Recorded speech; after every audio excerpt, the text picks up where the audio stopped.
¿Cómo están? Muy buenos días. Estamos comenzando Agenda Económica aquí en CNN Chile. Gracias por acompañarnos a esta hora, día miércoles, mitad de semana, 12 de octubre, y estamos comenzando nuestra revisión del día de hoy.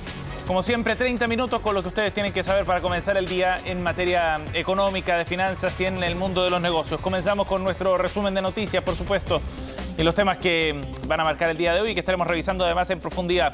El tema más importante, sin duda, a observar hoy tiene que ver con el término de la reunión de política monetaria del Banco Central. Comenzó ayer, hoy concluye esta instancia donde se analizan los datos en materia macroeconómica, en materia financiera respecto a lo que está ocurriendo con la inflación, y el Consejo va a adoptar su resolución sobre el rumbo de la tasa de interés en nuestro país, de la tasa de política monetaria. Se espera un alza, eso es lo que está esperando el mercado. ¿Cuánto sería la magnitud de esa alza? Es lo más relevante a observar en esta jornada. Si es que es de 75 puntos base, como sugieren algunos en el mercado, entre ellos el Grupo de Política Monetaria, o será un poco menor, quizás de 50 puntos base. Es lo que veremos el día de hoy al cierre de esta reunión. De todas maneras, es importante, más allá del aumento, las señales que da el Banco Central. ¿Qué es lo que observa sobre el rumbo que está tomando la inflación en nuestro país? Ya estaremos viendo un anticipo, qué es lo que piensan los analistas que podría ocurrir en esta reunión. A las 6 de la tarde tendremos el comunicado oficial de esta instancia. Y por otro lado, mientras a nivel interno pondremos la atención en el Banco Central, el Fondo Monetario Internacional afuera ha hecho una actualización de sus proyecciones económicas para el año 2023.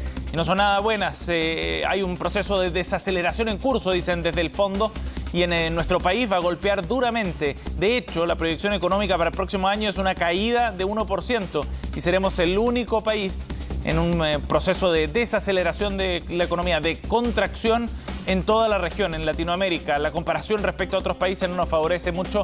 De hecho, hay otros, como Colombia, por ejemplo, que van a liderar el carro de la economía el próximo año. Las razones del fundamento que plantea el Fondo Monetario Internacional para el próximo año lo vamos a ver en unos minutos acá en Agenda Económica. Y por otro lado, en materia política, vamos a profundizar también en lo que ha ocurrido con el TPP-11. Ayer el Senado votó favorablemente, de manera ya definitiva, cerrando la discusión legislativa, este tratado transpacífico. Pero todavía quedan algunas cartas para el gobierno que podría utilizar, fundamentalmente asociadas a las side letters. Y el gobierno ya ha adelantado que va a esperar a terminar ese proceso de negociación con el resto de los países miembros antes de promulgar, en definitiva, este tratado, lo que le ha valido algunas críticas, sobre todo desde la oposición, al presidente Gabriel Boric. Ya revisamos las reacciones que dejó la negociación el día de ayer. Y por otro lado, también vamos a conversar sobre la ley FinTech, que hoy día vive un paso legislativo bien importante porque después de su aprobación en el Senado quedó en manos de la Cámara, y la Sala hoy vota esta normativa que lo que busca es generar un ecosistema de regulación, una institucionalidad ad hoc al desarrollo de este sistema financiero que, recordemos, mezcla tecnología precisamente con las finanzas. Un sector que ha crecido muchísimo en Latinoamérica en general, en Chile en particular, pero que no tenía este marco regulatorio. Desde el sector lo celebran precisamente porque consideran que son las bases para poder consolidar a este mundo de las finanzas tecnológicas. Ya revisamos más también en minutos. Como siempre, cerramos revisando los números, nuestro resumen, cerramos revisando los números del día de hoy. En materia bursátil, fundamentalmente afuera, ¿qué es lo que está ocurriendo? Así comienza la jornada con números que están en terreno negativo en Asia, con caídas más profundas en el Hang Seng de Hong Kong, en el Nikkei, algo más suaves también tras el cierre de la jornada, mientras que en Europa hay caídas también, pero menores. Solo que vemos ahí en pantalla con el Eurostoxx subiendo 0,2%, Londres, en cambio, una caída de 0,08%, pero bien menor respecto a lo que veíamos en jornadas previas.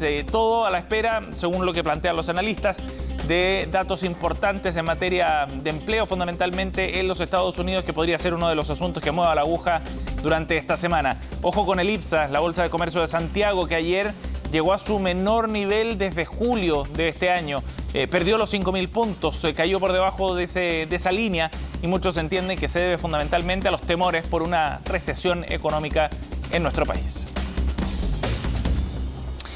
Bien, partamos entonces revisando lo que va a ocurrir el día de hoy. A las 6 de la tarde, como es habitual, se espera el comunicado de prensa del Banco Central con los resultados de la reunión de política monetaria. Esta instancia en la que se reúnen los consejeros del Banco Central para analizar el escenario y para tomar una resolución respecto a cuánto va a variar, si es que varía, la tasa de política monetaria, la tasa de interés de referencia, en un escenario donde el Banco Central ha puesto el foco y los esfuerzos fundamentalmente en rebajar la inflación o frenar este ciclo de alza de precios en nuestro país. Ahí están los esfuerzos para los consejeros que tendrán que discutir el día de hoy esta decisión.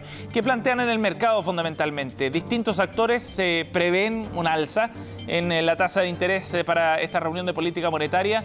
Algunos dicen que podría ser de 75 puntos base. En la opinión pareciera mayoritaria.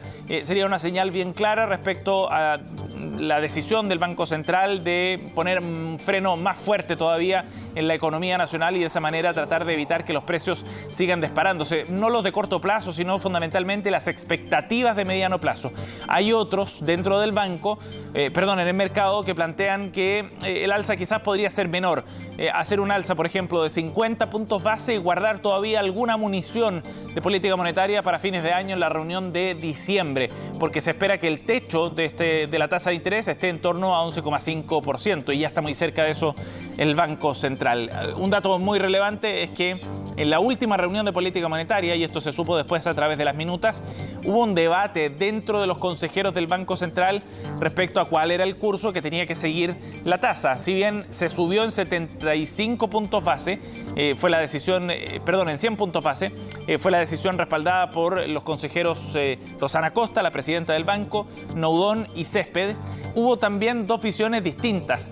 Una visión todavía más fuerte, más estricta por parte del consejero García, que planteaba una alza de 125 puntos, y una visión algo más suave de la consejera Griffith Jones, que planteaba que era necesario subirla, pero no tanto, 75 puntos base solamente. Esa discusión que se dio en la reunión pasada es bien interesante porque hay divergencia dentro del banco y también da cuenta de miradas más distintas respecto a lo que está ocurriendo con la economía nacional y con la inflación en particular. Ayer el grupo de política monetaria es un grupo que reúne economistas de distintas universidades y donde se discute precisamente la situación de la política monetaria en nuestro país, hizo su habitual sugerencia en la víspera de este encuentro del Banco Central. Y la concordancia fue que era necesario hacer un alza de 75 puntos en la reunión que concluye el día de hoy. Escuchemos qué fue lo que dijo uno de sus integrantes, Tomás Izquierdo. Planteaba su preocupación fundamentalmente por lo que está ocurriendo con el tipo de cambio en nuestro país. Aunque nosotros tengamos señales claras de desaceleración de la actividad, de que la economía chilena efectivamente se está enfriando y que eso va a contribuir a contener la inflación, si es que paralelamente tenemos una presión sobre nuestro tipo de cambio muy relevante, eso va a dificultarle mucho la tarea del Banco Central. Entonces, aunque es evidente que estamos entrando en una recesión, parece razonable que el Banco Central dé una señal final, ¿cierto?, de consistencia en anclar las expectativas de inflación, y para ello el mantener contenidas las presiones sobre el peso chileno, sobre el tipo de cambio, es súper relevante. Y yo sincero ese elemento, por lo menos en mi proposición de subir 75 puntos.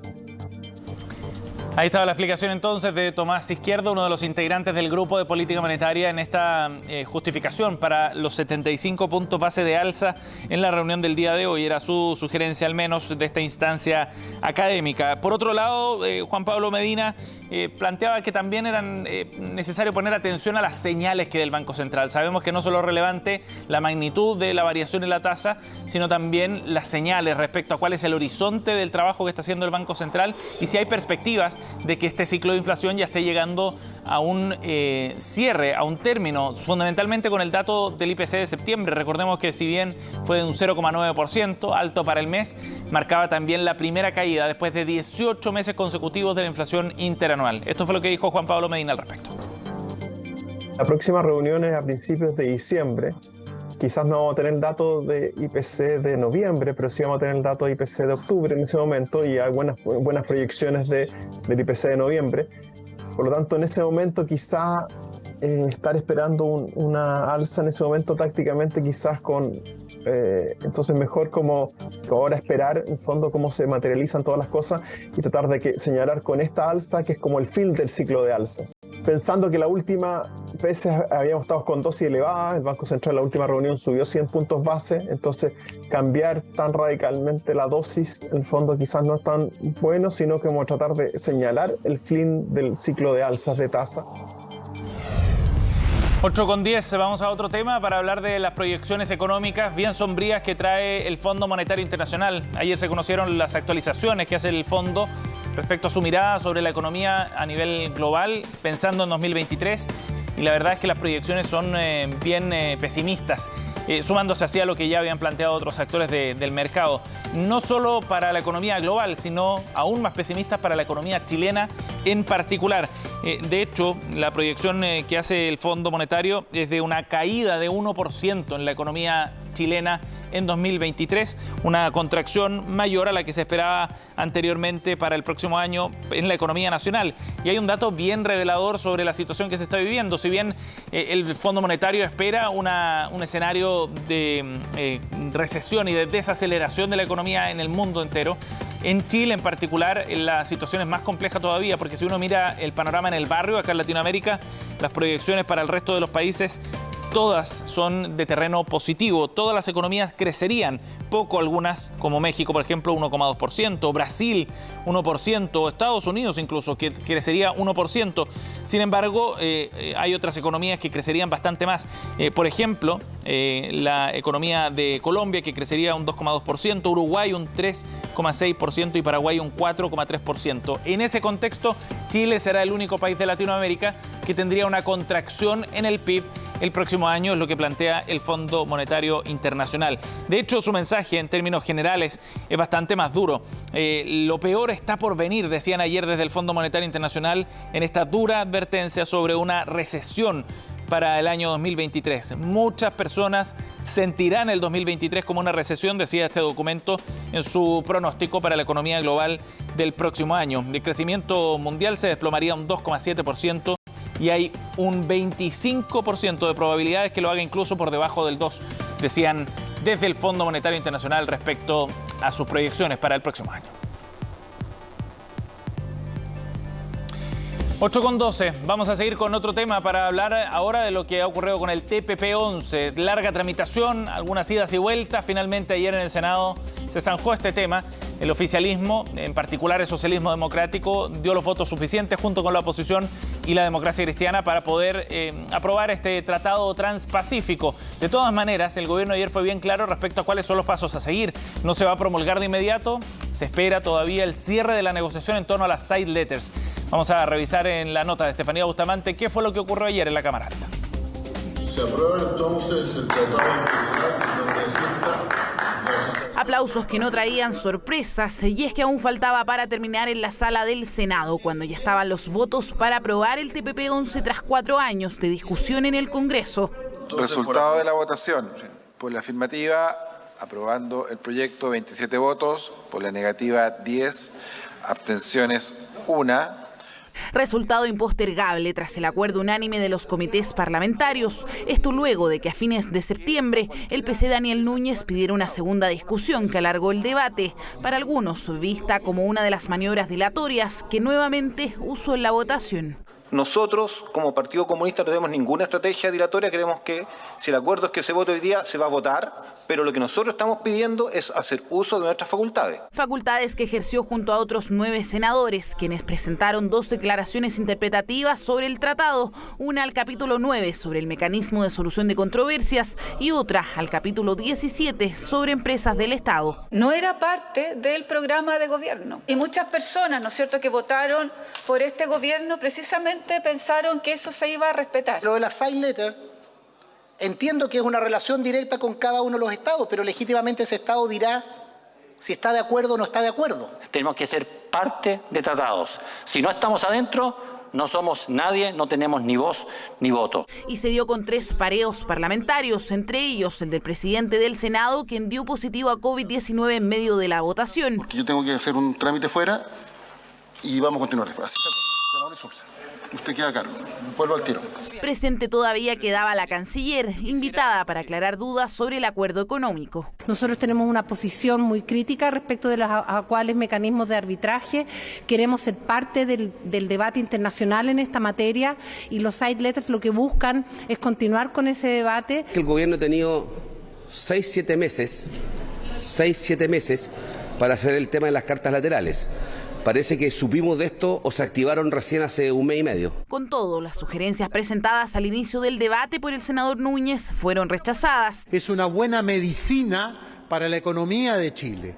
Y los ideologismos de la izquierda fueron derrotados. Que el presidente Gabriel Boric reconozca, valore y ratifique la voluntad soberana manifestada en el Congreso Nacional y no guarde en un cajón un tratado internacional como lo hizo Pinochet. Con la aprobación del TPP-11, el gobierno insistió en que seguirá con su programa apuntando a los mecanismos de resolución de controversias y las cartas laterales. Después se hará la promulgación del acuerdo y posterior depósito. Vamos a ir a otro tema, 8:15, para hablar de la ley FinTech, que va a vivir también una última etapa en su trámite legislativo. El día de hoy, la sala de la Cámara de Diputados va a votar esta normativa, que lo que busca, recordemos, es generar un marco regulatorio para el desarrollo precisamente de este sector, que son las FinTech, empresas que están en el sistema financiero y que tienen una base tecnológica. Eso es lo que marca este sector, que ha tenido un largo crecimiento durante los últimos años, en un recorrido también que fue impulsado, digamos, fundamentalmente por la pandemia, por el desarrollo del comercio electrónico, por el desarrollo también de las transacciones a nivel digital. Bueno, incentivaron de manera importante el crecimiento para este sector y para varias de las empresas, que ahora tendrán entonces un marco regulatorio y un marco normativo que aseguran desde el mismo gremio podría impulsar todavía más el crecimiento de esta industria. La Sala del Senado ya había despachado la iniciativa y que promueve la competencia, la inclusión financiera, decía el reporte del Senado, a través de la innovación y tecnología en la prestación de servicios financieros. Y se espera hoy día la aprobación también, deberían estar los votos para su aprobación en la Cámara de Diputados. Se vota en la sala de la Cámara durante esta jornada y de esa manera entonces se daría por cerrado el trámite para esta iniciativa, que luego sería despachada por el gobierno. De hecho, desde el Congreso aseguran que estarían los votos necesarios precisamente para que haya respaldo a esta iniciativa y de esta manera entonces avanzar con una normativa que el gobierno además también ha respaldado en ese sentido. Veremos qué es lo que ocurre hoy día en la discusión en la sala, si es que hay algunos cambios de última hora en esta recta final para la tramitación. Aseguran los analistas en todo caso y del mismo gremio de la FinTech que si se cierra pronto esta negociación, de todas maneras se convertiría en una ley muy relevante para poder introducir más actores dentro de este mercado y aumentar la competencia en el sector financiero. Con 21 minutos y en esta sección de nuestro programa vamos a conversar un tema bien interesante que tiene que ver con la gobernanza de las empresas y con los desafíos también que hay por delante en materia de gestión ante algunos de los problemas más complejos que enfrentamos como sociedad, como humanidad probablemente. Hablamos del cambio climático, desafíos en materia de sostenibilidad, todos ellos vinculados, por supuesto, al quehacer diario de las empresas. Y en este sentido, recientemente conocimos detalles de un estudio que analiza cómo las empresas a nivel nacional y fundamentalmente aquellas que están en bolsa, es decir, de las más importantes en Chile, han ido incorporando los parámetros conocidos como los ESG, parámetros y criterios de gobernanza, de sostenibilidad y de transparencia en la gestión de estas compañías. Estos parámetros ESG que se han convertido en una suerte de referencia a nivel internacional, pero que también hoy día parecen cuestionados debido a la eficacia que podrían generar en la administración precisamente de las compañías y en la toma de decisiones. Cuánto inciden efectivamente y de manera real y concreta en las decisiones que van adoptando las empresas, aportan efectivamente a una disminución, por ejemplo, del impacto medioambiental de las compañías. Es uno de los puntos que está en discusión a nivel internacional en términos de gestión precisamente de las empresas. Y este estudio de Evaluaser muestra precisamente que las empresas chilenas han destacado los criterios de transparencia, fundamentalmente en las dimensiones de Gobernanza y Medio Ambiente. Vamos a estar conversando de este tema en unos minutos en contacto con nuestro entrevistado aquí en Agenda Económica para analizar la dimensión internacional sobre todo y cómo este tema ha abierto un debate respecto a ciertos cuestionamientos sobre la eficiencia de este mecanismo.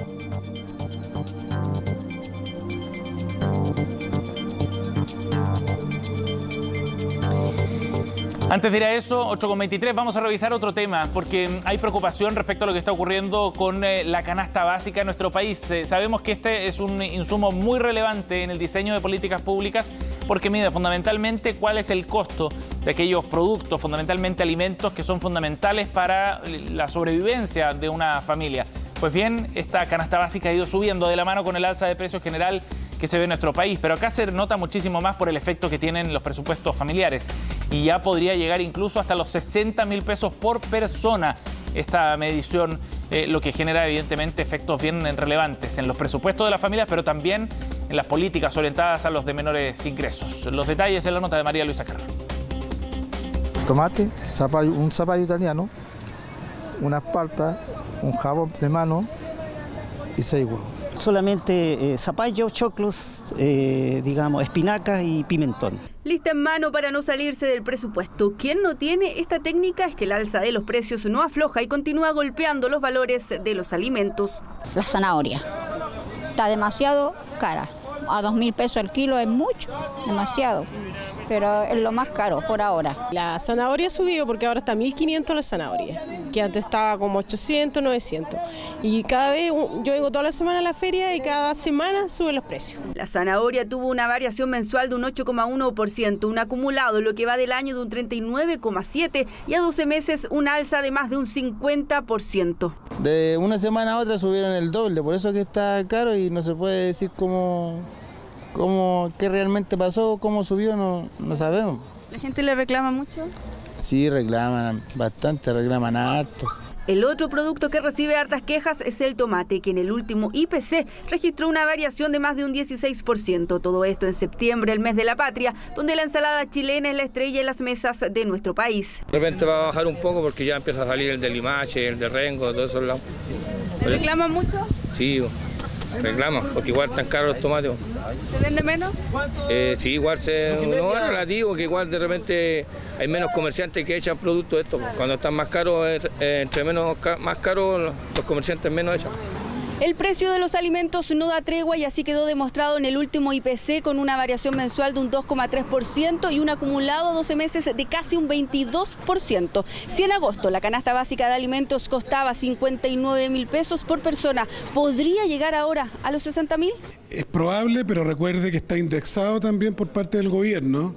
Esta ayuda a casi 2 millones de personas, que ya está en 11.000 pesos, partió en 8.000. Es que en el gobierno hablan de un optimismo moderado. Sin embargo, no se descarta que en la próxima medición que dará a conocer el Ministerio de Desarrollo Social este lunes 17 de octubre, la canasta básica de alimentos llegue a los 60.000 pesos por persona. Siempre y cuando se mantenga inercia en el precio del petróleo y en el conflicto internacional de Rusia y Ucrania, que de una u otra forma afectan en las cadenas de abastecimiento, en la provisión de alimentos, en la medida que es posible. Si es que el alza de los precios sigue siendo de un 1%, es posible alcanzar los 60.000 pesos. Este aumento de precio en el ítem de alimentos se traspasa a lo que es la canasta básica de alimentos y por lo tanto debiésemos esperar un encarecimiento de la canasta básica de alimentos. Es por eso que desde el Ejecutivo llaman a cotizar y a preferir alimentos de temporada. De hecho, el índice de frutas y verduras frescas se registró una variación mensual de un 1,8%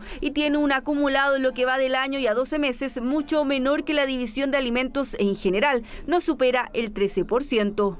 Lo que nosotros vimos efectivamente es un alza en el precio de los alimentos en términos generales, pero observamos una disminución en las frutas y verduras de temporada.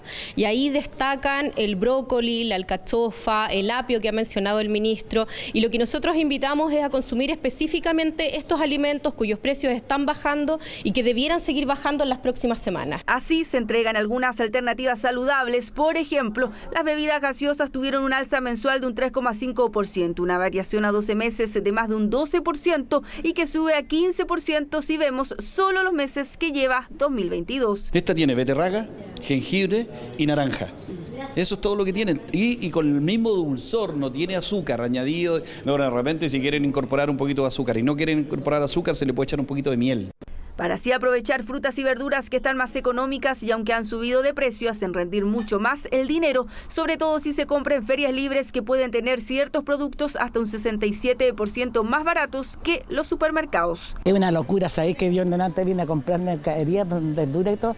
Está ahí a 20.000 pesos y se me fue y lo que llevé no fue nada. Las autoridades se reconocen que septiembre y octubre son meses complicados por el cambio de temporada en frutas y verduras. Todo indica a nivel mundial todos los pronósticos de que el próximo año, desde fines de este año, empieza a haber un ajuste al tema inflacionario.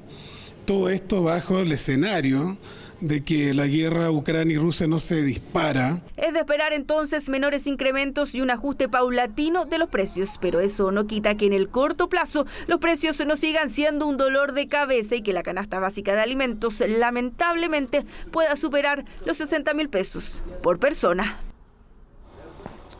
8:29, cerramos Agenda Económica. Gracias por acompañarnos. Pronto seguimos con más informaciones en Noticias Express con Fresia Soltov. Que tengan un buen día.